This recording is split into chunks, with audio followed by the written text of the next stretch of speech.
This auspicious occasion of the pass-out parade for 222 officer cadets of the Kenya Prison Service, out of which 84 are women, 138 are men. Your Excellency, sir,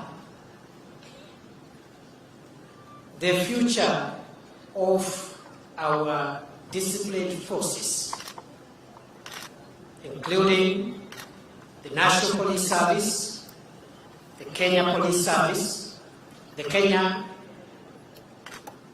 Administration Police Service, Kenya Police Service, National Intelligence Service, Kenya Prison Service, and even the Kenya Defense Forces.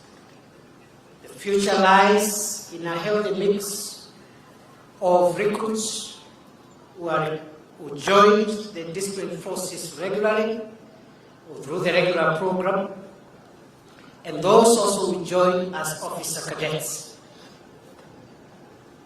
I say so, Your Excellency, because you have made it clear that under your administration, you look forward to professionalizing all the disciplined forces and ensure that we modernize our disciplined forces to be able to deal with the unique and complex challenges that our country faces today and in the future.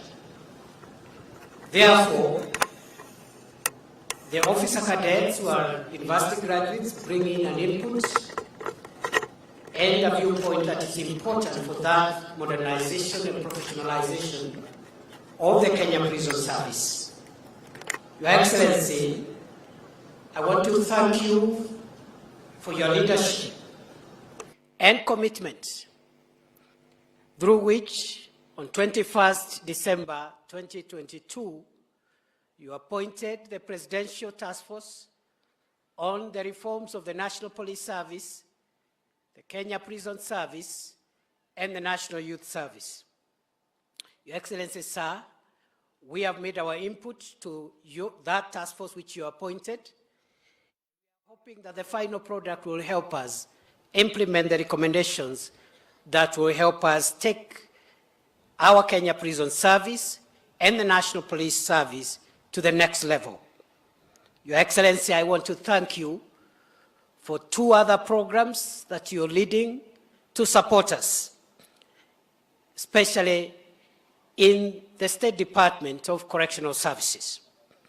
One is the mechanization program of our farms, which you are supporting, and secondly, the program you are supporting for us to modernize the Kenya Prison Enterprise Services.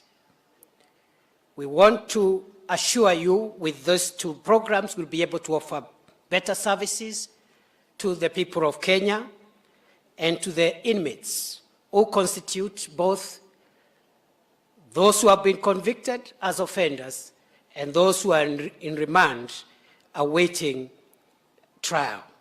Your Excellency, I also want to assure you of our commitment to contribute to your objective of greening the country in your plan of planting 15 billion trees in the next 9.5 years. We want to support you, and I want to assure you that at the moment, the Kenya Prison Service is one of the leading manufacturers or producers or generators of seedlings towards that process. Finally, Your Excellency, sir, I just want to highlight that going forward, we look forward to the support of your administration so that we can modernize our prison staff training college.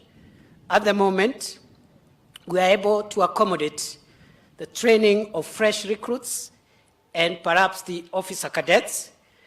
Up to inspector level, we have facilities for training. But above the rank of inspector, we intend to introduce programs, leadership programs that will help us generate the rightful command and ensure there is proper succession management in the Kenyan prison service so that a constable who joins the service is able to look forward to becoming a Commissioner General because there is career progression and succession management.